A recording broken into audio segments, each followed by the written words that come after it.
ISTB나 Potoksediba Makokthongbasingi Wari Hariba Torumsi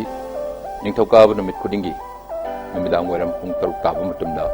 Leptana Sandoksediba Jayolgia Kanam Torumni Torum Sibu Nungsibiriba Leptan Ming Tabiriba ISTB Sambio Sing Kurumjari Lonia Ngasigi Makokthongbasingi Wari Ngasigi episode Sadom Taram Mokseri Ngasi Equigi Studio da Lamdam Sigi Saknairaba Film Maker Ma Lengsin Lebiri Sanju Bachaspatimayum renowned filmmaker ni freelance journalist ni loinana Hozik Manipur State Film Development Society gi secretary oina thau pubiri ngasi Makokthongbasingi Wari hariba thorum sida lengbirakli basi maruina Manipur film gi movement sida secretary ama oina Hozik tongan pilot project mayam ama paikat peri sigi matang da su wari sanana bagi tanja loinana film as a career lapu matamda yamdrabada hozik phawda not less than 20 documentary films hozik nambi gre sigi manungda fiction film kaya amasu documentary films sigi mathakta nambidi hena nungai jabadi hena sauthok jabadi manipur gi na hoiba film maker singi marakta national award ahum hangbang amlaba mai paklaba manipur gi kamikai khumjariba filmmaker ni Sanju Bachaspatimayum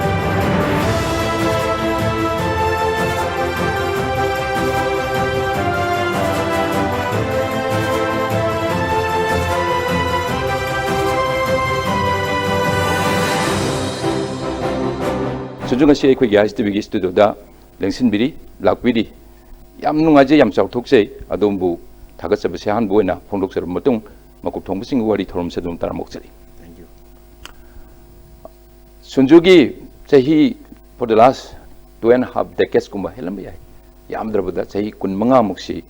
maruena film and television production sida yamna hena kumang soksinna expertise leire journalism sida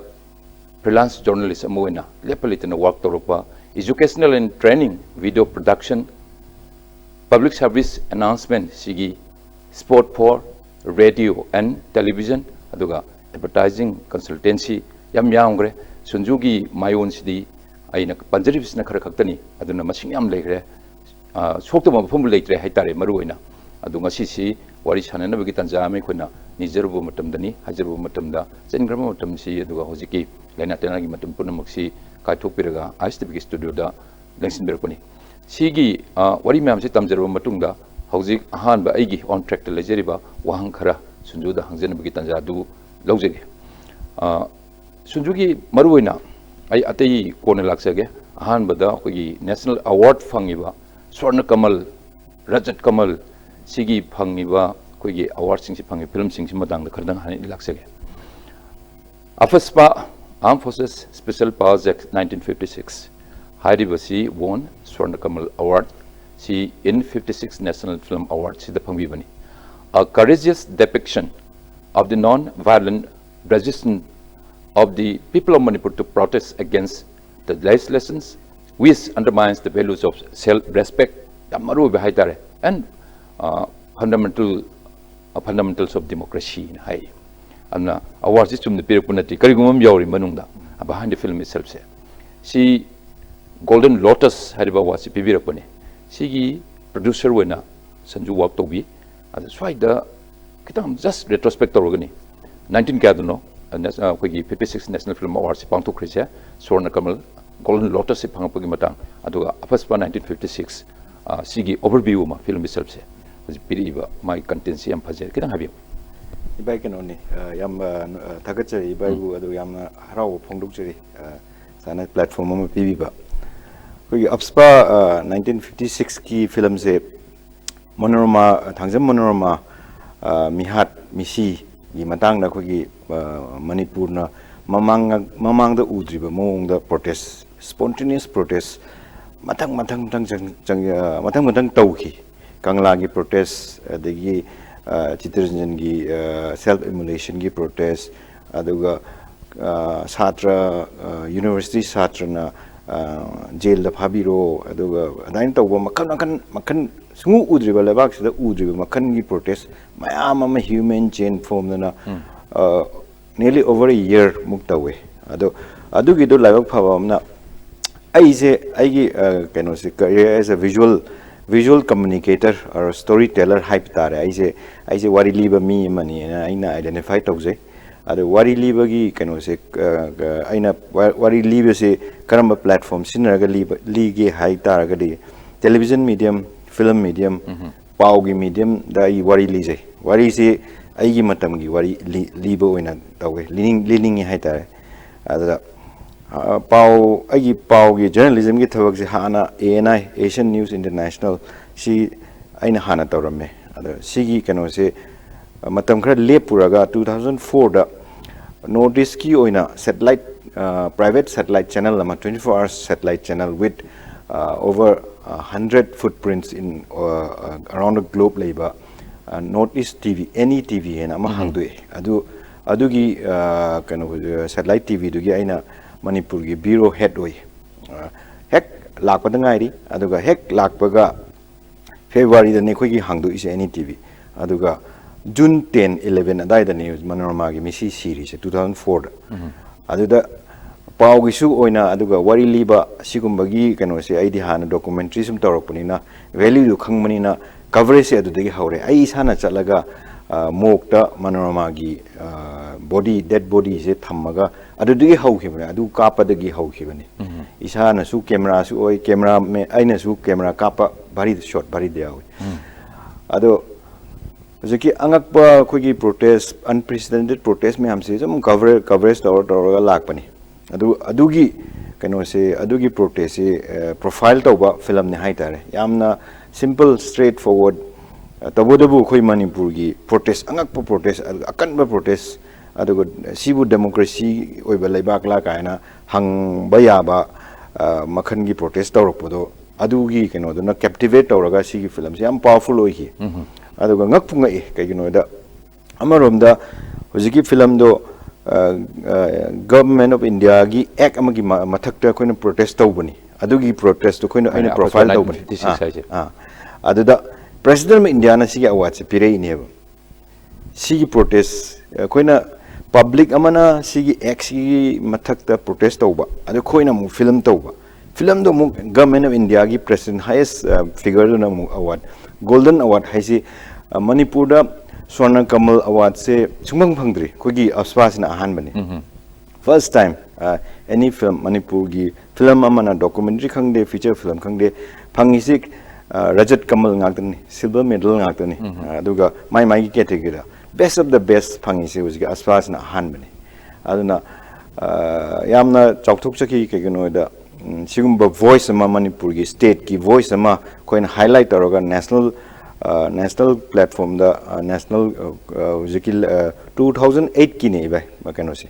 award zikil national award se 2008 ta puthokpa film yam da gi best film ne na khangalakpi award ni aduga sigi award se koina 2000 film si 2006 te loire 6 te loire mifta award phange atai award mayam phange aduga national award ko ina di koi censor loraga adagi sensor loraga thajan bar 2008 ki oiba adudagi khoina 2008 ki oina competition ge thabani aduda mai paklakpani ado si award steps marwina Swarna Kamal award hadi 56 national film award piri se asu money value yarungani khali adu paisa kaya di happy mai value se lakh ani piwa producer gi adagi director gi share tawnare lakh ani sima sigi film si puthok bire se jo ji libir wari duni marwina miptaga koigi changbirui ka haise mipta change Mumbai International Film Festival adiga top ado abroad ta kari da sigi film si utluba khotluba marwina haidi aduden India yam utle Egypt utle adagi Pakistan da su utle aduga tai country festival mayam chale aduga different version of this film koigi version ani thu koina sembada sigi film se koi ai now hawam pawan ga mana director ga aina producer oina tawmin na bane adu matamda adugi history matem teng lejage adu matamda aise pau gi thabak se aduga pau su angak pau gi protest tu tawna pawan sin suti tholakpa first year magi SRFTI da direction tamme na mana suti tholaga ai gi uji khoi gi yum sida adum newsroom oye adu khoi paumi electronic media kano me azu loi punpham oye ai gi sida short waina ba khona ba adigi ma su dum ai gi naw ina sum leibani adu mana uraga tamo film tauge ai kari tawdoino na mana hangbani aza ID sigi potential je khangmani na sigi film je tawdana na hairaga mangonda es adudi yaina na hairaga mana maga daina tawina bani ado sigi 2 lakhs my award itself carries no 2 lakhs rupees 2 lakhs na tane ba sigi aina haje do film je version ani ne amana kari Europe Finland Scandinavian countries ki kano da utnaba khona version amaga seme adugi those European country the television can program na adum thado AC films widely viewed kano ne sigi films apaspa 1956 ya sigi my papagi wari shima maruna Sanju gi film gi career da haidare being a producer sigi film se puthopir matung another film ama again sila isi singnaba challenge born Rajat Kamal as a director and producer sidadi is a film itself see direction pibire sishu again 56 national film awards sida hoji again sidadi Rajat Kamal silver medal and heavy and I should be positive person who dramatically transforms its life and become a champion of bodybuilding and high pide ise ado asagi subject matter si subject si khanba matamda yam insightfully yam section na subject khanbagi madugi kainomusu sanjuda adu ai mathangda ai amuk makha tarakpada wahangoni laksege ado singnabasidi singnabagi maramda sukra hanjaningi khari elaborate my view singnabasi kramento ibai singnabagi haidine da 2008 se aina entry toriba film z competition entry tawse ai isa go ina 2008 na ahan mane adugi national film awards da thajali se film ahum ne amana Abspa laide, amana Singnaba laide, amana Sana Kaitel, evolution in time, and a quick Kaitengi, Nupi Kaitel, Ima Kaitel, and Hainabase, IGNC get a roga putopa. See film home the Tazela, first time I gave life to Tazan money, film home of medal among Nimpangi, hat trick, have you? No, what is interesting? Have you? Directorate of Film Festival director. Ada Mr. Kentela na Himachal gi nupa mayam phaba nupa amna oirami ada ID anobani ada koina rehearsal hoji award ceremony se rehearsal ga tawwe mogi bigyan bhavan du da ada man hai Sanju mayam na khangda wani ID khange nangna hat-trick ni win tawri se ada award amaga su phangam ga dawni ada nang yamna phangmale na pidabne hare ada Sana Katel gina best narration in English na ko gina Natasha it's an Elangam Natasha PB aduga culture is phangam ga dawni hai mana ai mana just jokingly kiddingly hai wani adagi singnaba si aina English ta challenge hai re challenge na best film in sports and exploration film the phangmani Rajat Kamal aduna 75,000 ani phange aduga kan Aswana hojiki Rajat Kamal do phange Swarna Kamal aduna president ga anirak ne oiba in stage ka khalise yam hiding sai hat-trick nen haido ado sigi chance di myobam gi individual mi lifetime da mana tawjeriba work haitare madugi my papagi wari leave si matam amatada kansai gi head of the country adu dagi gas mana lo se ani kakhali ga habsi yam nungai ba kodesu yam sautok serini similarly and then in 2010 if I'm not mistaken Heart to Heart Sishu best film on science and technology in 58 national film awards si Heart to Heart si kari no kramain puthoko film no wari si kari no subject matter si kari no ba hujiki film ahum haidare ne hujiki national award phangi se ahumak documentary ki format loina mak khenani ba mun yeng biragadi aspa dana just documentation just observational also yam straightforward documentation okay koina protest sing record ta hubodani koi intervention am yaude haidare creative intervention am yaude adugi photo just thambadani aduga signabana very creative documentary ni creative documentary signabase khoi Bill and Melinda Gates ki project ma tawe overcoming stigma and discrimination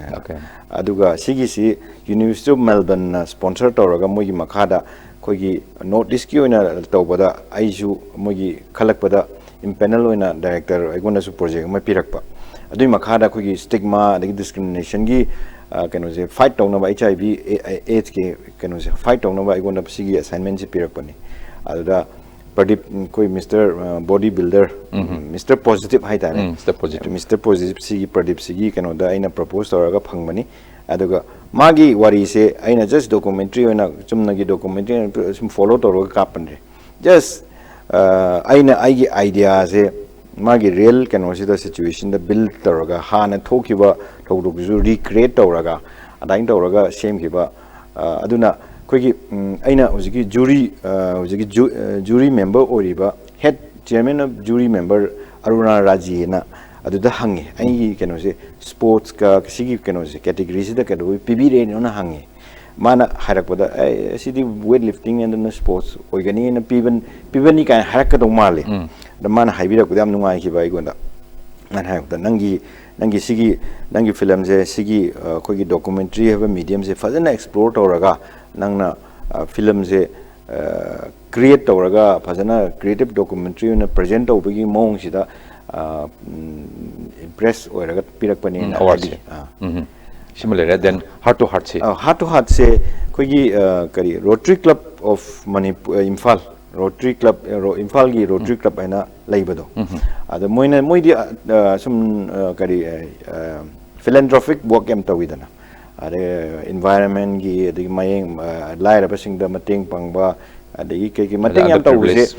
aduga usually aina khali je Rotary Club se doctor mayam amana su yawidana doctor mayam gi punbam ni nuai pham ni sum khanba ada ai gi manaba rade sam oina maina masu yawe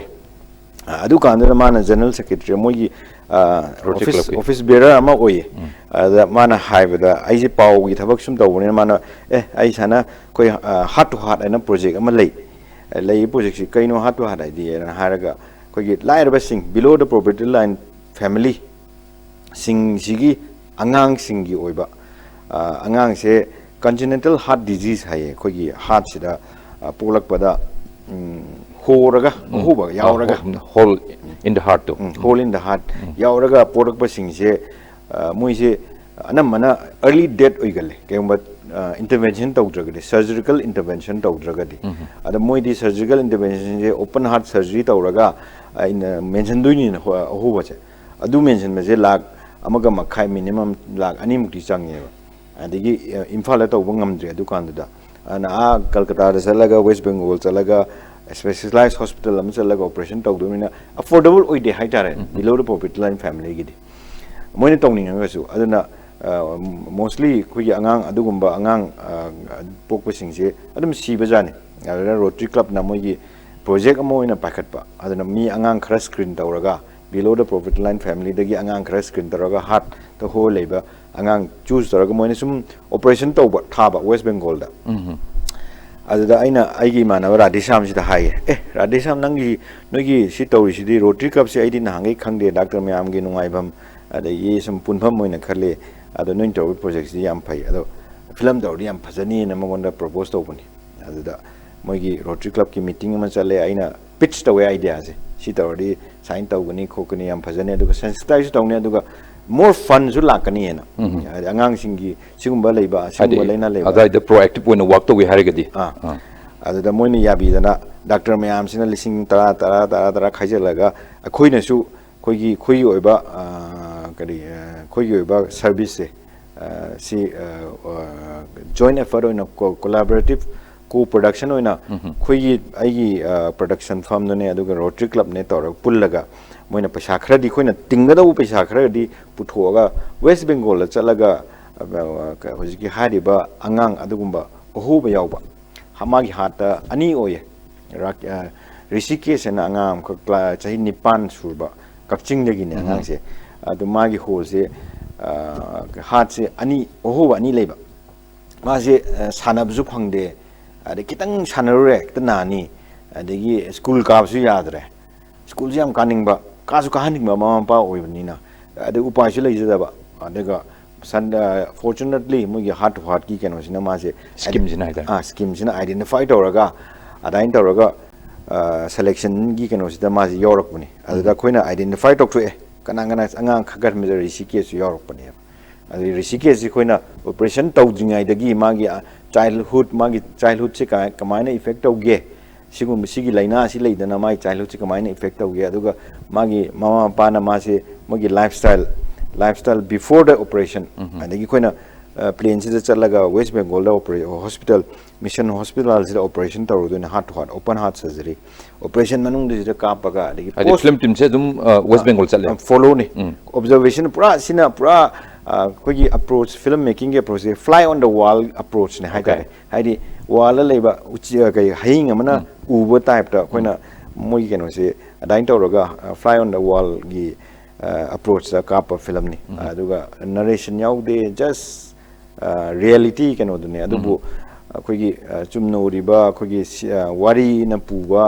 film feature film की मोंग actual only type पाइट अदुगा अदुगी film दो मागी post operation यावरे अदगी operation लोरगा मा फगलकपा अदगी finally school काबा फंगजरगा मा हराउना चीनबा चोंबा फजना फंगजरगा ने lotion की film ने heart to heart हाइसे इबाय project की ममिंग से लेरे अदुगा हार्ट टू हार्ट इना मागी इमोशनल कंटेंट डबल मीनिंग ने केनो से टाइटल यम नुसी अदो सेम्बिरि फिल्म कुदिमक्सी मियोइबगी ह्यूमैनिटेरियन सर्विस द वेसुनु अदुगा व्हाटएवर तौरिबा सब्जेक्ट मैटर सिंग से यामन इंफॉर्मेटिव होइबा अदुगा तसेंग ह्यूमन ब्रेस सिना लेजहु मतम kana hojiki अदुगुमगी प्रोजेक्ट अम लई बिलो पॉवर्टी लाइन दा लैबा अनाबसिंग मरुइना हार्ट लेबा अनाबसिंग असमाइन तौरगदी होजि रोटरी क्लब की कुतांग दा हार्ट टू हार्ट प्रोजेक्ट सि मखा चतपि याय काइसे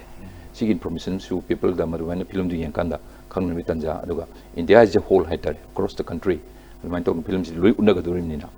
नेशनल फिल्म अवार्ड दा बेस्ट फिल्म गा फंगपोसे स्वाइद अखोइगी नुआइजबा चाथोक्सबसि आयोरे हाइतारे very limited अखोइगी कनुने कोई access to films and हाइतारे कछु लेजदि अखोइगी मनपुर की अदगी यामने हेना से is formal education to in terms of film making तौरगा तौबसिसु मी खरदगी वानी अदा among the film makers of Manipur the Sanju तसेंगना well qualified वेबा फजन तमकपा अदुगा करिनो फिल्म हाइबसे खंगगा लापिबनेबा सुमाइना नेशनल फिल्म अवार्ड फिल्म सी मतों दंग थाजन ममतमदा अवार्ड अहुम यामना चिंगलेमबा प्रेस्टिजियस अवार्ड अहुम स्वर्ण कमल अदुगा रजत कमल सुमाइना अवार्ड सिंग फंगपा हाइतारे स्वाइदा बिंग मणिपुरी अदुगा मणिपुर की फिल्म मेकर सिंग लक्तगी अवार्ड से पेरकुम मतमदने स्वाइदा लेजरिबा खोइना नेशनल लेवल की फिल्म की प्लेटफॉर्म दर चंगगा अइना हेन बनी थोई बनी काइना अवार्ड का लौरपसे मणिपुरी अमोइना कमाई फावगे अदुइदनी मपानी येंग पमियें अदो अखोइनी येंजगिरिबा लापथोकनि येंगिबा मियें स्वाइदा करिमो गेप खरदि लेरिबने कमाई फावगे इबा इदि थोइना कछु याम कन्ने हेन नेशनल अवार्ड फंगे काने याम चाउथोकपदि इदि फावगिदे अदुगा फंगोबगी नेशनल अवार्ड फंगोबगी कानाबदुदि अमा पॉइंट अमा ओइना हाइजगे हाइबियो अई इसागी ओइनादि प्रेसिडेंट उनाबा अदुगा प्रेसिडेंट दे अवार्ड लौबा अदुगी खितंग नुंगाइबदि लै अदुजु ultimate achievement हाइदि नेशनल अवार्ड फंगे आइसि नेशनल अवार्ड फंगमनि काना अदुगी कैनो से अदुगी निशा गाव हाइतारेने अदाइना गावबगी कैनोदि फंगदि ऑस्कार गुम फंग काना तौगद खंगदे अद नुंगाइबदि आइसे हाना सम फिल्म जे कुइरे तौरैसे अदुगा नेशनल अवार्ड का फंगबदि मीना अदगी आईएस टीवी दा कौबिरेबा अदगी रेडियो दा कोरेबा दूरदर्शन दा कोरेबा अदगी Meena national award fungi काइना खितंग recognition मा वैल्यू लेबिबा मा मी attitude towards me aiga interact over kanda machine paje national award phangamni haibagi moida aiji value wangkhat pa haitare ne aigi isagi di adum hanagi amahama dani migi keno migi wakhalon da aise alain tar national award phangaba mi ni haibagi daina recognition nama yauraga kitang respect to wibo aduni khar nuai adasida sanju haningi na koi self made wajaba aduga maru ain sa haje buduni yamna limited resources sigi marakte ne khoi film namjari film semjari se sida aikoi gi machang oidaba aduga talented to oiba yamna skillful oiba yamna farsighted oiba yam insightful oiba filmmakers me am khoi marakte yauri now Sanju si hoji one of the finest examples in haitare si orapa matam se ja hoji recommendable inroads me am khoi sem de have yaro sema abane adu mayam upcoming filmmakers me am haidi non feature section di documentary short whatever animation tong mayam fiction gi lebi moi la isi danida sina role model ore kan du daida ai khoi gi lejeri ba maruina limited sigi resource marak sida makhatana award sidi phanganingi dana adi apafa jam thoningi dana adai du da mieng am thamaga comment am tawbiu si aina hajeningi ne ba haidi mayam si karai torogadi akoina film semba award phangakpa hena masing yamna filmmaker sing hoda thon madu koi pamjarim ni adai ibai national award ki di khangde ado film ama approach to boda award id award ta thoina value se value ri thamaga jo film ama to boda project ama pakar pada national award phangna ba to bani kai di adaina adugi attitude ta project ama approach ti ta honingde to boda bu aina film ama to tare ne project ama approach to bukanda sigi project se kaido bui tawningi no aduga nangna aina sigi project se tawada quite justify oire quite justified quite gi aina tawragadi yamna justice subject se justice tawgani aduga sigi subject se aina loina khange agune hen khangma mi leiroi haibagi wakhallon da aduga sigi subject se demand tawba all aspect mayam do ai loi khange adu khangaga research tawraga nangna tawningi ba nangna hainingi ba sigi project sida hainingi ba nangi statement adigi si project sigi matang da nangna pinning ba message myam do loina mak yam sincerely tawgena khalagadi recognition awards kai sidi masana dum lakjabani ba aduga sincerity and knowledge comes with research good research sigi ani je phajana la hening aduga medium du khangbi ba tawri ba khoina documentary hare documentary gi medium sida kari gi tawbe ya ha du khangragadi magi medium du explore to wangam moi haitare ne aduga koina feature film tawge ha kana fiction film tawge ha kana fiction gi available tools adige exploration tawbe ya ba magi devices me am du khanga medium je khangna knowledge laina confident laina with sincerity approach to success di compulsory adum lakchabani bai jamno aje sanju sman thambiri se adu sanjugi maruina library ba biodata si when I got through your biodata phangjerini perseverance dedication and ability to incorporate aesthetics and high my strength your strength is and panjeribe area aduga originality is really much is going to be very much helpful not only sanju khaktanate sengna akhoi sigi lines is da changbiru missing the originality is thirakane na khalle aduga yamna insights as insightful weba so are what I look for while undertaking assignments and higher aduna hoji se Rotary Club ki heart to heart project ki makhada assignment nam lai ni thok to biru ri ni sigi maruine aesthetics ka hari se adagi lady ba sigi laitaba yadaba magi quality sing ka haise thaida sanjugi style of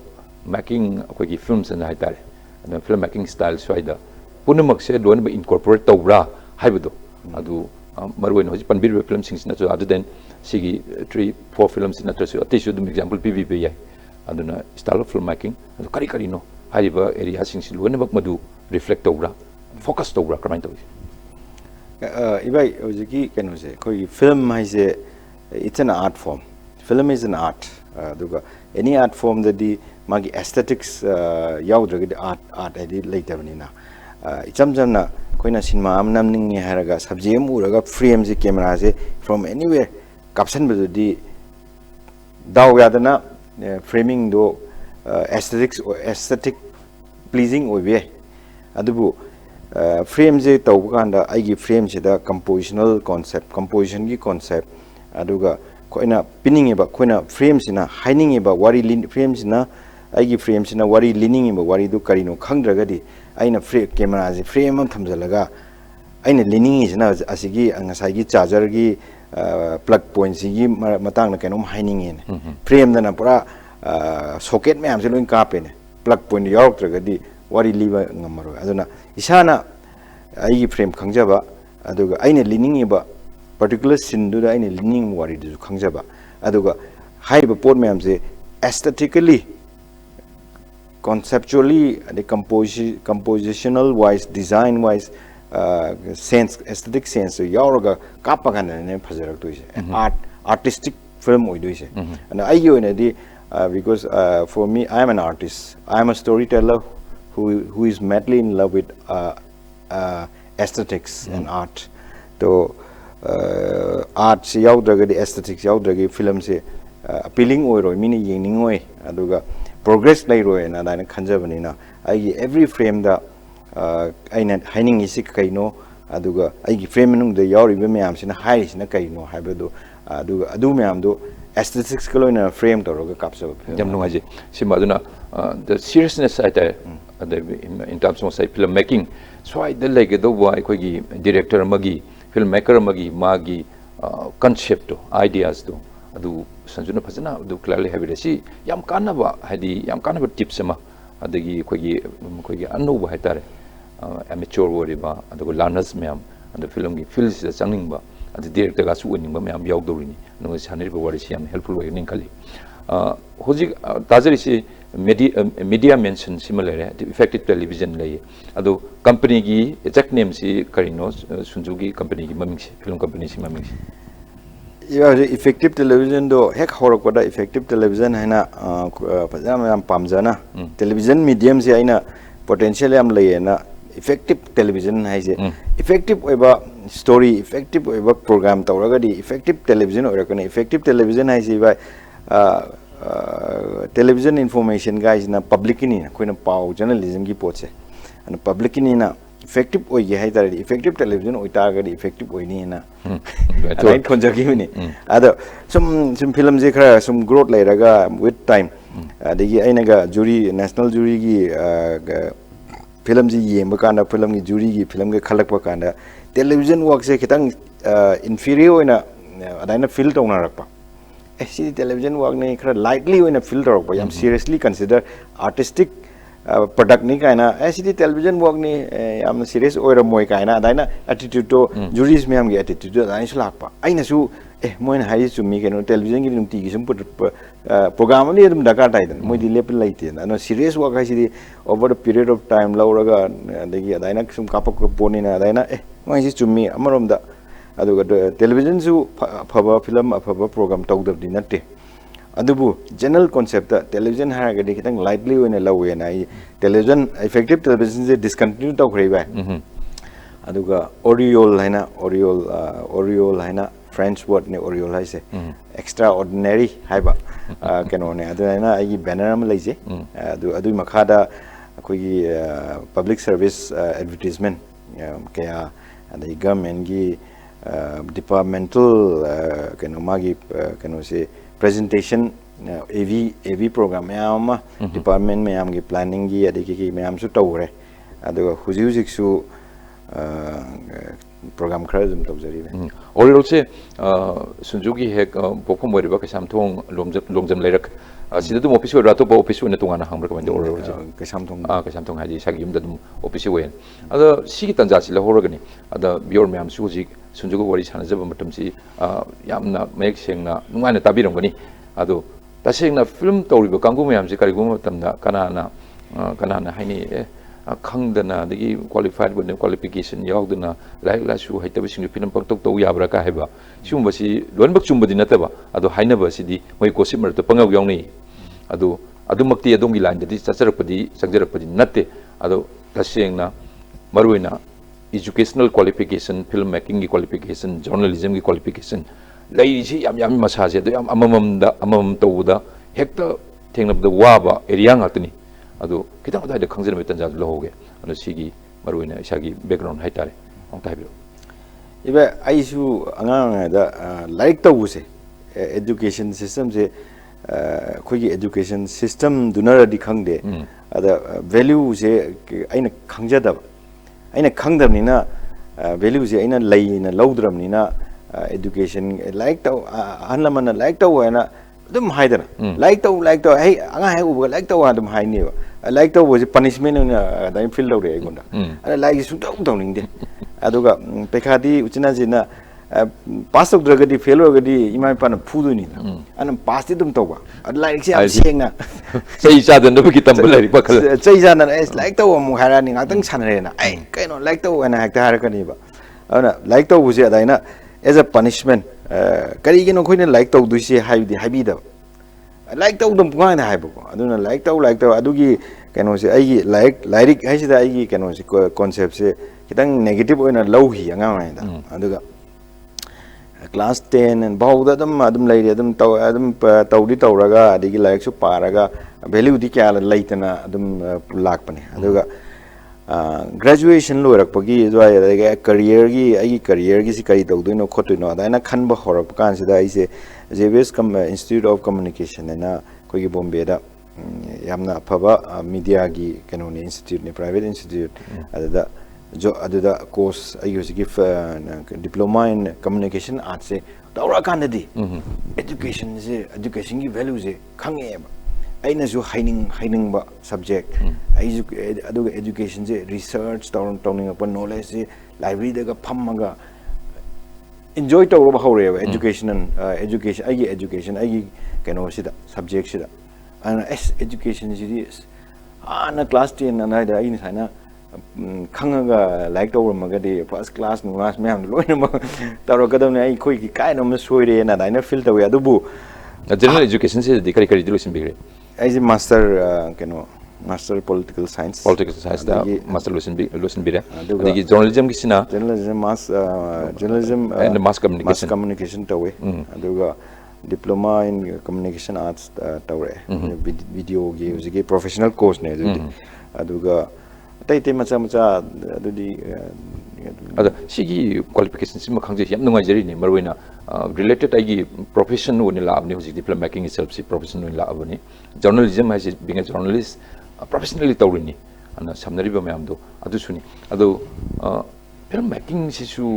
ꯌꯥꯝꯅ ꯇꯐ ꯑꯣꯏꯕ ꯑꯗꯨꯒ very difficult ꯁꯕꯖꯦꯛꯅꯤ ꯁꯤ ꯍꯦꯛꯇ ꯑꯩꯈꯣꯏꯅ ꯍꯧꯖꯤꯛ ꯍꯥꯏꯕꯤꯔꯤꯗꯨꯅꯤ aesthetic ꯑꯁꯤ ꯊꯤꯅꯕ ꯍꯣꯠꯅꯕꯗꯗꯤ ꯃꯤꯁꯦ ꯇꯨꯝꯕ ꯆꯥꯕ ꯈꯪꯅ ꯄꯣꯟꯇꯦ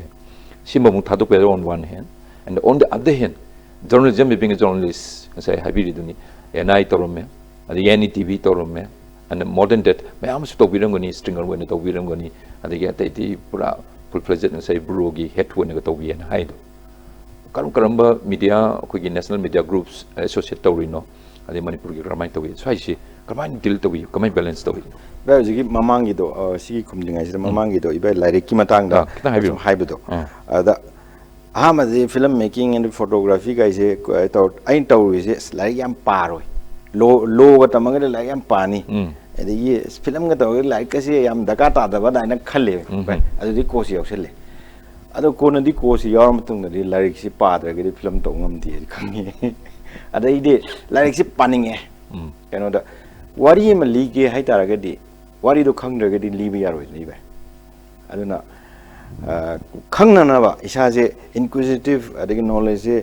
ꯑꯩꯉꯣꯟꯗ ꯍꯥꯞꯆꯤꯜꯂꯒ ꯃꯌꯥꯝꯗ ꯑꯃꯨꯛ ꯁꯤꯒꯤꯁꯤꯅ ꯋꯥꯔꯤ ꯑꯃ ꯁꯦꯝꯃꯒ ꯀ꯭ꯔꯤꯌꯦꯇꯤꯚ ꯄ꯭ꯔꯣꯁꯦꯁꯇꯨ ꯄꯥꯁ ꯇꯧꯔꯒ ꯋꯥꯔꯤ ꯑꯣꯏꯅ ꯂꯤꯔꯛꯇꯣꯏꯅꯤꯅ ꯑꯗꯨꯅ ꯂꯥꯏꯔꯤꯛꯁꯦ ꯄꯥꯗꯕ ꯌꯥꯗꯦ as a filmmaker if you stop reading then your career ends ꯑꯗꯥꯏ ꯍꯥꯏꯅꯤꯡꯉꯤ ꯃꯌꯥꯝꯗ ꯇꯁꯦꯡꯕꯗꯤ ꯐꯤꯂꯝ ꯍꯥꯏꯕꯁꯤ as a subject ꯑꯣꯏꯅ ꯏꯟꯗꯤꯌꯥꯗꯒꯗꯤ ꯍꯧꯖꯤꯛ ꯈꯔ ꯍꯧꯔꯛꯑꯕ꯭ꯔꯥ ꯍꯧꯔꯁꯨ ꯈꯔ ꯊꯦꯡꯉꯦ ꯍꯥꯏꯇꯥꯔꯦ ꯑꯇꯣꯞꯄ countries even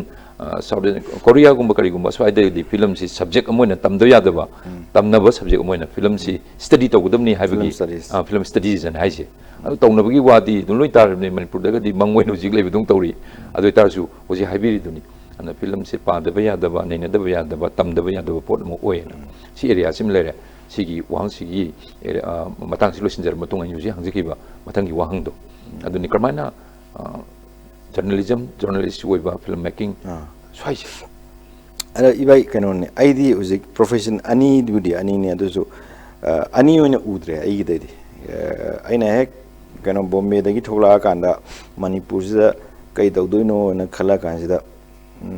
television se yaugna khoje as a filmmaker grow to se ngamakte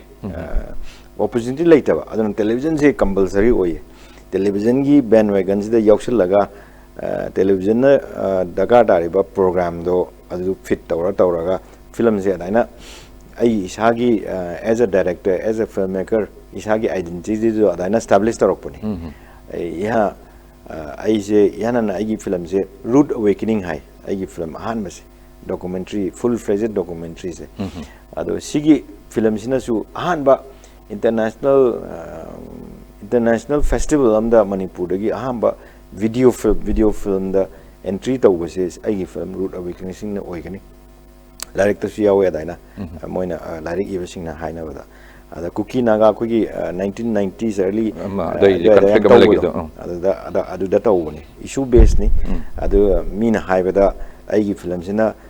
kugi adugi mamang da di kugi Manipur da documentary tongna mi se ai pabung sam gumba ade adumba cultural documentary ethnographic gumba adegi haibadi yamna hardcore issue based di tongnaram de na daina hai adu ai sina hauraganda issue based mayam music issue based mayam thole adu documentary gi wari kare narrative sinaraga koi aspa gi tawraiba degi conflict ki tawraiba degi widows ki degi women empowerment gi so music ti bhari laida aduna id sigi career ani se music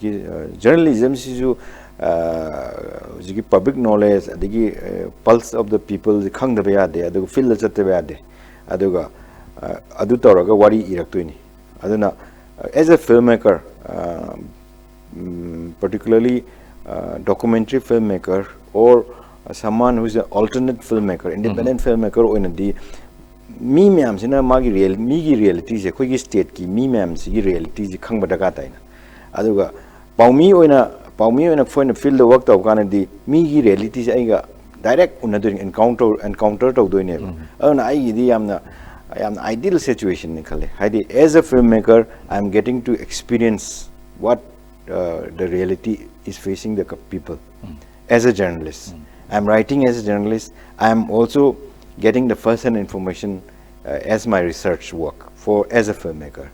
Aduga hoi thabak ani he need to very complimentary first pagi matang do ta sing ba makti film do hana number gi wapam mo ne satpa na teo journalism mo ne ba whatever event situation ma'am do unprecedented situation ma'am do lon bak maju collection to ri ni adu dagi ne ba se mai se aduna si ani si koi gi interrelated aspa uji film do sorna kamal film do aina pau gi thabak da tawram dragadi ama adu phangam doi ne ba adu Manipur gi su adu gumba gi phajagra episode ma incident ma mai seng na film da mami ta halaga pau du di matik wena even exclusive tawru su khara paksan sa pat bo oi khrani but film du as long as ko ne lering le hor dong ni na su mane document bu ho bu se yam phain khale yam nunga je so ida Sanju sida aina hangning ni koi gi perspicuity in high tide one can see the truth clearly inside pau irakpadu worisu film namakpadu worisu aina kitang isolate tokthokanda da mayam dudagi tawdori thabak sigi nungda leiriba kwaidagi henna luna lumna leiriba area si udragadi thabak tawningdaba tawgandaba mi amadu sanjusi oy haibasi aina hangningi ne chumbrasini sidi bai nga sai ju ina haijagare koina leaning mi wari do koina khangdragadi aina feel tawdragadi wari mayam lai bai hojik se ado aina leaning ba wari aina sigi wari se aina kado pick up tawraga aina leaning ino haibdo aigi personal connection am laini na aina aiga hojiki wari do ga aiga attachment laitragadi emotionally attachment laitragadi ai wari do tawro as a filmmaker aduga aina hojiki wari do aiga attach laitragadi aina lirakpada wari do phajaroi be adu kaigumba aina wari se aiga attach laiba wari ma aina film se tawge na khalagadi adu attachment no laiba emotion me am do oina ma aina feel tawriba aina feeling film is emotion it's a journey about emotion, it's an emotional journey when you tell a story. story ma li ba wari ma li ba emotion yaudre di wari oide ni ba dry oini da and emotion do subject pick up tagi agi emotional attachment tawdraga di wari do dry ogani aduna iban have the chumni hojiki truth is emotional attachment leraga what is the truth of that subject na thirak kan di phangdui nei ba adu perspective film maker ni have si maza ja yanar kan dani similar da hoji feature gi som area fiction films ma puthok na semi adu som da khara hena reality realism dom la kan dani non feature gi swai areas documentary gi short films ma nam na khot ma tawri adu documentary film maker wen di Sanju gi mai pak pa du si gi achievement ma am si di leire adu feature gi songi fiction gi leiba som area da su khutti thare si khange adu masing yam do kya thaba do interest to adu how much amount of interest you have got in terms of musagi making fiction films so di kitang da jo kitang parbiram fiction films filmmaker kudimagna wari mana masana sajaraga wari ima sajaraga mayamda magi world magi wari dugi world mayamda communicate thamningni aduga mayamda thamma matungda mayamna kari haina phauge do loina kari haina phau jana adugi loin khangningani ba aduna aisu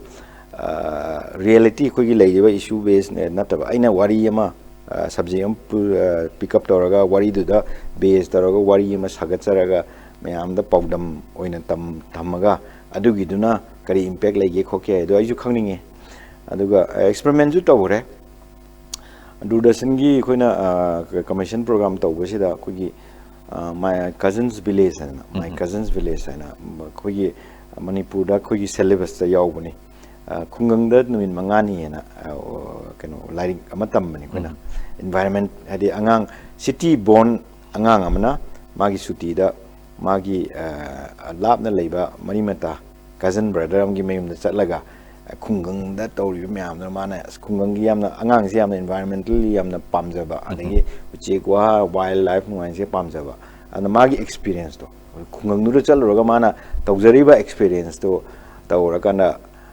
magi adugi adventure gi wari ni my cousin's village and koina my cousin's village on to adu da koina pina honor environment se kogi human se kogi human gi attitude nature se very destructive oye humans aduna kogi destructive nature se koina check tawjadra ko environment se leiro having message kai thari ibo myam se yam nunga ji sima answai re la ku thabi have sima khangjire adu ji laksening si Manipur State Film Development Society si han bada MFDC in lermi Manipur Film Development Corporation on re sigi society all aba matung dani hojik si koina tajaba matum na ko yam nungai je maramdi film gi maramda taseng na film gi world se da ka thoba punsi kan thoba live aduga masap maming nairwa Sanju gumbana hairiba society sigi secretary oina thosi pubire habija sigi congratulations se ongtang hajage thank you aduga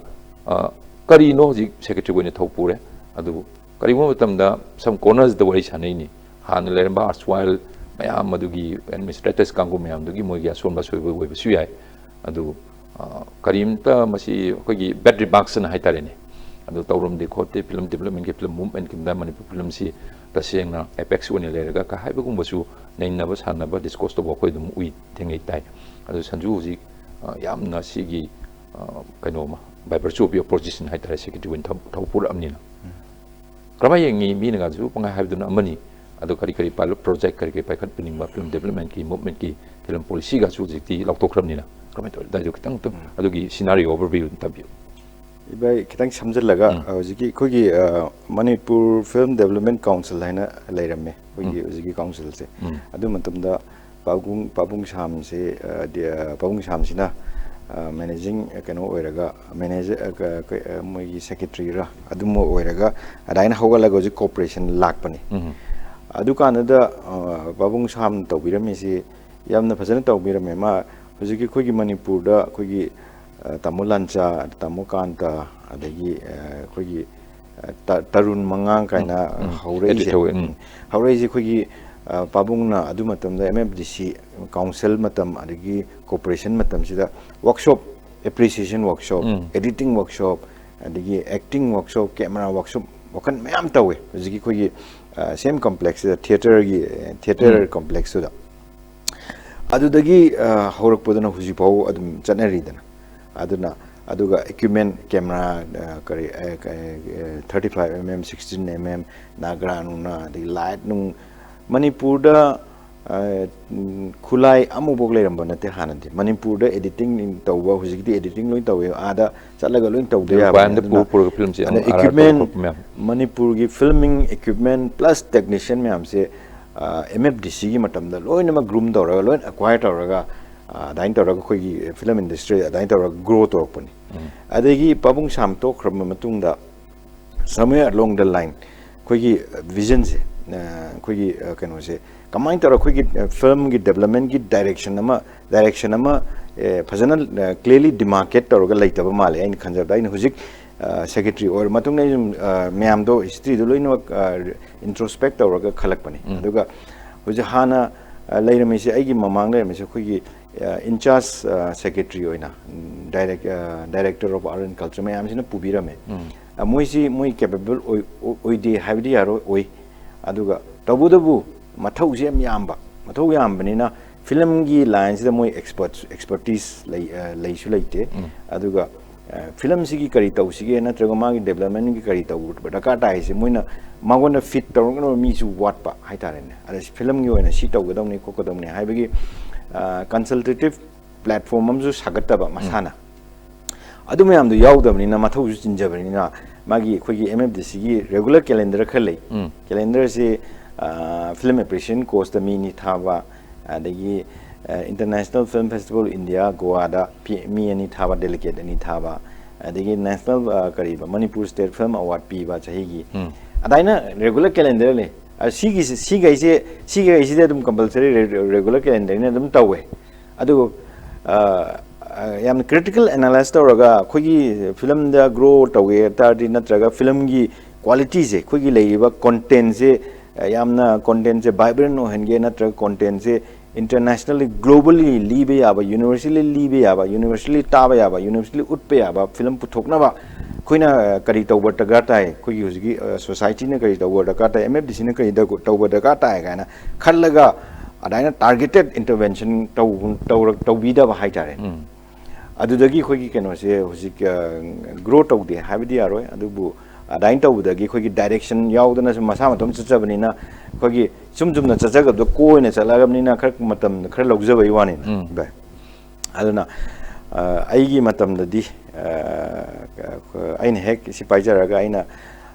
khogi kano da sarkar da khogi production film phajaba puthoke haitaraga de khogi script phajaba laita ba adagi direction do director mayam se magi medium do phajana khangaga magi language film language do phajana khangaga direction pirakta ba adagi direction pinaba director khangde producer khangde sen gi mating daga ta ba sen gi mating da natana equipment gi mating ju daga ta ba editing gi mating daga ta ba adagi sen si am chawi na film mai se afa film am tawi hai ta da hujik tu khoi gi swai sida khoi gi market Manipur gi film gi market hujik tawni ba film se swai gi market ki oina tawni local consumption gi adu aina khanjari na khoi gi film se kadobagi why can't we tell stories to the world level da global level da universal level da libe ya ba wari ka doi thok widin thok pusi la imaining them India gi first kind France ki award grand prix phang film ni aro technically the moina si film jibu si borlex na copy kaina moina technically di sidara ga wari di touch ta yadra ba o kano ne ba arna khoi dagi wari di adum thokani adugo technically amna khoi Hollywood taina Bollywood taina tawdra ga su wari do phajana mana demand tawriba aesthetics to the libang amagadi why can't we our films go to Cannes or go to Oscars haibadugi concept ta kano project khara kana scheme khara prepare tawe ando si scheme se government na yabiraga di it will see the reality of time aina tawjari se khoi script lab ama hana kauraba script workshop lab haiba tare aro script hana kauraga feature film gi full script ama hana full script khara khallaga mentor international mentor national mentor adu local mentor yauraga moina script se hojiki laiba script se develop tawraga production level da develop tawraga thambiramba lab sida lab je thamiba script se amuk direction lab and directing lab and amuk lab ama sillaga direction gi adagi magi directing mentors khara yauraga daina tawraga project se daina groom tawraga incubate tawraga daina script lab directors lab daidi grant production grant haidi sarkarna hogi MSF DS na paisa lei taragadi adu sarkarna PB taragadi adugumba project amani hum mani manga natraga one project lakpado grant oina paisa khara PB ba lak tara khangde adaina PB ba adugo documentary ki similar adaina process incubation mentorship tawraga adaina tawraga project ma develop tawraga adaina lak film do grant pirani awat paisa do khara walagadi atopa co production gi producer ga thijara su yai line la aga shooting to matam jida khoi gi MFDC da by some time MSF DS will have very professional camera and professional setup editing setup to aina khanjari si khoi gi equipment do MSF DS ki equipment red camera reflex camera do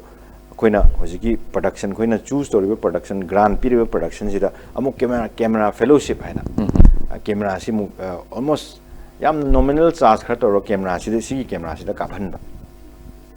adi moi camera gi course ama pura kaktuini plus camera gi katek shooting loerga amuk editing to se khogi MFDC gi editing shoot free of use nominal kitang charge ti tawraga ado almost free of cost moida muk sandokpa hadi very comfortably aduga affordably posi tawbu yana na bigi adu plan project myam si cm materialize tawbu du hojikti sigi project myam si put up to the concern ngasai gi minister or government da loin bak thagat kharba ngatu oidui ne ba thagat pagi process se lei hoji project development stage se lei ado sigi project je ibai hojiki koina production loere post production loere editing rough cut ki stage lei project myam se koina 1 2 3 project myam se amo khogi goa gi tawriba national film development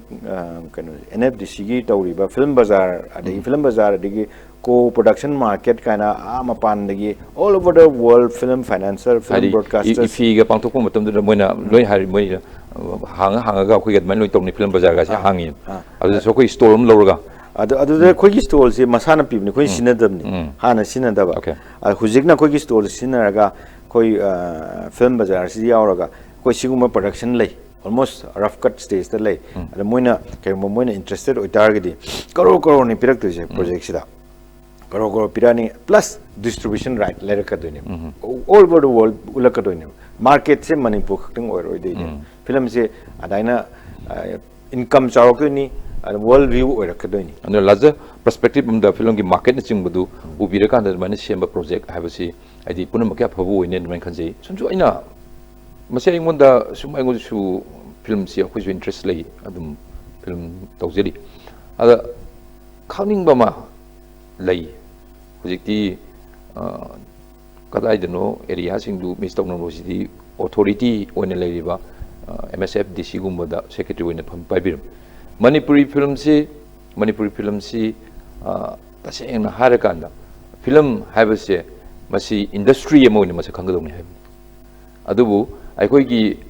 kadai da Manipur film si belongs to gain haibadu so the confusion ma for all the time and mas art and culture department ki makhada Manipur film leibasina maram orakanda akoigi si akoigi labor law gi makhada trade union gi makhada phangba yaba kudong saba mayam koi phangba ngamdre film si Manipur film si slow cost wena hadi yam tap na khongjel tap na chili basi aina tiluriba aigi imungdu adugi ori film duni kaina masi nainari yam kan hainari adu atop top state kin karmai tori tasing art and culture makhada Manipur film na lairam base masi akoi yam lai thingai oibra haidu kari ya lei soida kari kamitam ibe hojik kanna karen oiba issue ni baina haibe do mi khara na hojiki pokhalak pe issue ni issue se foi film je hana department of publicity ana hairam DIPR makha leijaram si art and culture makha thambiraga art and culture makha da thamakpadagidi film je chakhalaktra chakhalapang ngamdre kaigino da India gi oina Ministry of INB makha da film se leibanina information flow se loin tatnare adana mari samnadramnina chakhotpa ngamdre aduga aduga hojiki film se industry hena declare to when all India gi adaina ma lakpada su koi film se industry ni na lokhopada yaudramnina industry oibagi benefit su phangre haibni hojiki current debate su ba ado ai wakhanda koi Manipur da nate koi film se art and culture makhara lai se art and states like Kerala yamna film da maming chatlaba state adagi Bollywood lai riba Bollywood pudi industry da su lai adu film as a subject oina koi art and culture makhara lai Maharashtra su aduga Assam hariba hojiki film gi hojik kanna yang launa adagi film ji pra growth laiba state koi gi never state Assam su art and culture makhada film si lai aduga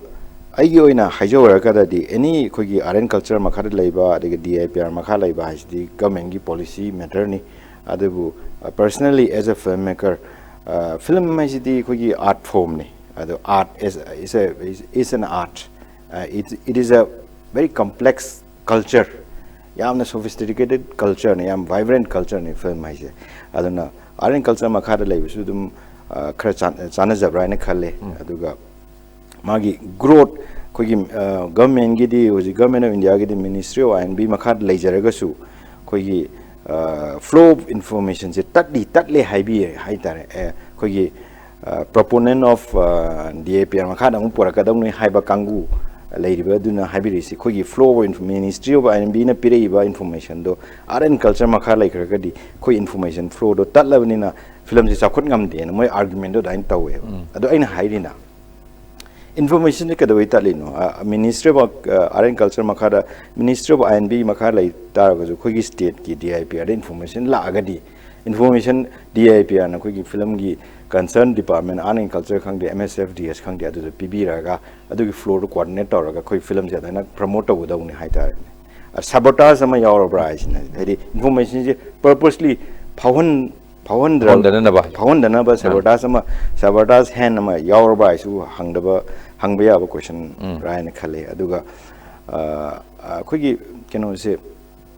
film je kogi industry ona Manipur da kamana declare tawdri no haise iba ai kano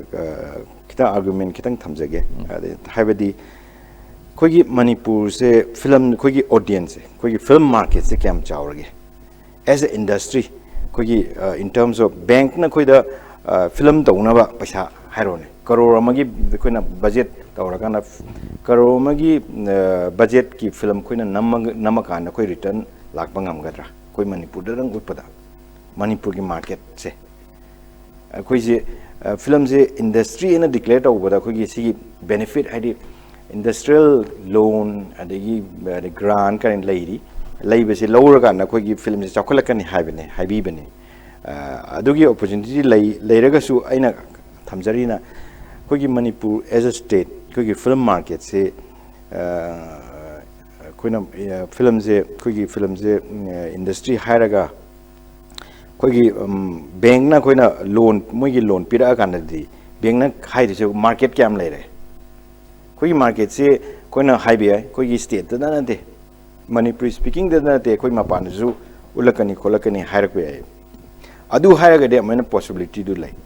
adu kogi si film se hana grow ta ta groom ta ta ba si myam se hana ta market ama audience su cultivate ta ta ba aduna kogi industry na ta ga di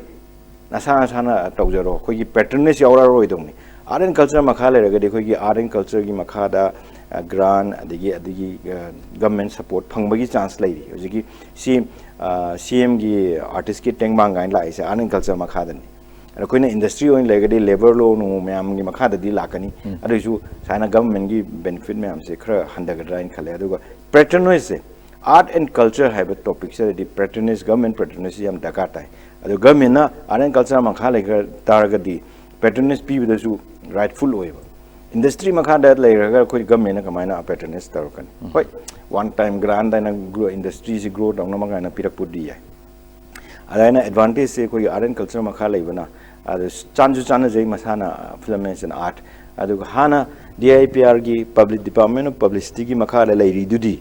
adugi matamgi haidi pre post independence adigi partition post partition adagi period di khogi khoina angang ngai da khoisu laikai khulakta film lu yeng nei da hai turing implement tor adu kari gi no adu tori do film promote to bana tei bai adu tori do information nation building gi information spread to na ba propaganda machinery ni ta government gi are department of publicity ji adai matam da khogi nation building gi amna powerful wing hoina khogi Sardar Patel hoina adai concept tor ga adai season na me hai ta ne adai matam de am dakar tai film na mi ji gather tor ga information nation gi oba national building gi oba information ji adai tor ga fit tor ga DIPR was gi kari publicity film wing do not chala ga adai tor ga mi ji sensitize tor ga awareness adai na nation gi awareness adagi nationhood ki awareness adai na build up da yamna achu role ama lawram hai ta important role hujiki matam de social media gi adigi si DIPR kaina hujiki ministry of INB kaina laiwa kano se department se quarter khra de India gi oina di daga tadre ministry je it has outlived its self life hadi daga tadre maybe it can exist as a regulatory body oina hoji social media gi regulate tongna ba de newspaper gi regulate tongna ba adu kitang ngai re adu ga magi hoji propaganda gi myam du di masana social media de gi adu gi purpose to outlive to re na daina hoji group khran di India gi level da ministry ji close tongna wa na kan campaign da adu ga plus film ji ju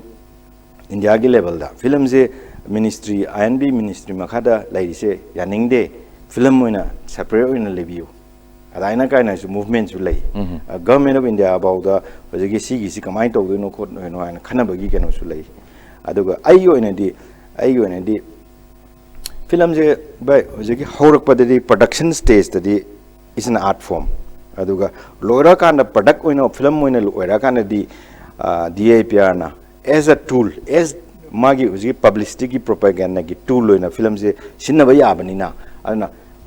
moide su hojigi film si daga ta ba adu tawbada di production gi adigi ma creativity di yawbani na art oibani na art and culture da su belong to ba aduga INB da su as a tool oina mo sinna yamne na moina su moiga su kitang close ba adu ai wakan di film as an independent department independent director independent subject oina learning adi not with art and culture not with IPR adaina adu Kolkata hoji Kolkata da di film je mogi da di information and culture and department lai adu na makha lai one department oina film ji wo art and culture makha de IPR gi makha de lai art and information aina mogi department adu gi makha de lai moi de moina main advance ori ba aduna sigi debate di hujik laiba debate su adugi kano se phajana kano tawraga debate tawnaraga magi way positive and pros and cons di sunju dum leire aduga sigi khogi push and pull se sum tawnaraga chatpasu phate aduna lengak na su say example hoji khutinjin bai dai intervene tawu matam yore adu hoji Kolkata gi manu West Bengal gi hairi de maina aduga hoji sunju na ga roiba da thambiri ba independent magi tongana film gi adugumi section ma tawi ka adugumi ministry ma tongana ga thamakan le ragadi film haibasi haibagi wani adu mana ek chengna aduga machu moment thokna satsagi be hingjigi be yana nabagi adai tawi ragadi is going to be well and good yam nungai ji si wapum jin thambiba adu isagi oina hojik secretary order matungda haidi sha maki oiba haidi filmmaker ni producer ni loina bam ni kunumakse kari project paikali hoji ai di isagi one di pai be atrei bai kano secretaryship puri ni na ado ai kai tawri kedo ji kano se khogi Manipur film se sahi yankai sudore silver jubilee hana tawre adugi basis da adugi parameters lawra di khogi 2022 da khoi sahi yankai complete oidoi ni aduna khogi executive board meeting khogi honorable CM na chair tawba meeting ama phamjagre adada khoi 50 years of golden jubilee celebration je chahi ama chupna tawsena daina rai lawe adugi project tugi adugi kamaina celebrate tawdono habigi adugi committee ma form tawraga adugi project development nitty gritties adugi keno de leiri as part of the Golden Jubilee celebration, oina kogi yan hana kogi kick off se kogi Golden Jubilee celebration gi launching je kogi film archive Manipur gi film archive ama hang bai ji kogi Manipur film makers aduga film lovers me am gi dream ne haidare achieve ti tawda ba adu April 9 2021 sida kogi Golden Jubilee gi celebration de launch over kan sida ai dream ni sina ai target ni koi MSFDS ki target da si kanu se archive si launch to ba aduga koi Manipur State Film Archive ana launch to ba aduga tawba bu koi na maming se koi di maming thon ba khopa ga di koi government organization na government gi board ki decision me am lay adu aina propose to ning ba su lay aduda koi ahan ba Manipur filmmaker Manipuri filmmaker ahan ba si koi Brojender Lohongba to biramba koi Lekidraba SN Chan haidano oi asigi recognize kind of fact ni ada magi maming da SN Chan Manipur Film Archive kind of tholaga adaina aina propose tawningi ada sigi archive se adaina si archive se hangdokpada koi Golden Jubilee celebration je launch tawdoini haidare chahi chupa aduga adu nangna ma koi gi SN Chan gi biography ma koi nan kanan nammi ibai ju khangbi ni bai na research oi aduna sigi film se koi number hore sigi process ta lei aduga adu sigi film se da na koi film tara mukti koi target tawjari sigi Golden Jubilee celebration gi manung sida sahi amasigi manung den aduna koi gi history of Manipuri cinema haina mam title di karian thondu khangde koi gi Manipur cinema gi hek horok padena 2020-21 bhau da kamain lady magi historical kano koina documentary ma present tawna masu adaina khali aduga larig amasu critical analysis of Manipuri cinema ana larig amasu na ba na kan puthok chari adu coffee table amasu puthokpa degi souvenir amasu puthokpa aduga saina film me amse koina puthoiba film aduga kogi as part of the Golden Jubilee celebration, district chala koi film festival mini festival tawraga film je sensitized tawba school college sanga ga koi film je shine tawbani shine tawbi ai si powerful medium ni hain tawraga koi 9 districts da chala ga daina tawbagi su plan da concrete oi dri ba da concrete oi ga ina hajare adu sorokpa ngasai gi dream di planner madi semaga thambire karigumba du materialize tawba tawdaba habadu lenga kisu makhayam pole adu marui na paisa ji yam marui adu whatever project si paisa lo involve tok dong ni na se secretary moina hek changbagani adu ma project mayam paikat pagi wakhul mang na thamaga si tawbi ai haina idea sin ya marui se si concept sin ya marui se ma puthokpi budu yam ngaje adu khanbi ri dream se mi dream se mi kudi musi dream mam lo pura se bang hatni adu ma phawna bo matam dani yam nungari sina adu sanju gi su hojiki mangbiru mangkun du mangphawna ba oibiu adu masi sunju itom dagi nate secretary masagi nate Manipur gi film fraternity sigi manung de laibiriba film nuksiba kangbu mioi khuding makini haibse matam ja sunju si yam chin matam kaithok pori sagi duty kari laiba mayam lairi thaba assignment mayam lebirum gani adu kaithok piraga si ISTB gi studio da lengbirapa Makokthongbasingi Wari ISTB na puthok seriba seul ka ne bathorni se lakpiraga Manipur film gi khongho khongsat sigi matangda marui ba wapum khara thambiba duga aina hangjabani maruina award mayam national level da phangbirakpa sigi matangda zum hek lebirin information mayam thambiramse sugi miting ngai sanjungang kholitin thakcha phongdoksari thank you hai wapam thamjabol loina ngasigi di matang Makokthongbasingi Wari lo sinjare meng tabir ba biosing ari buena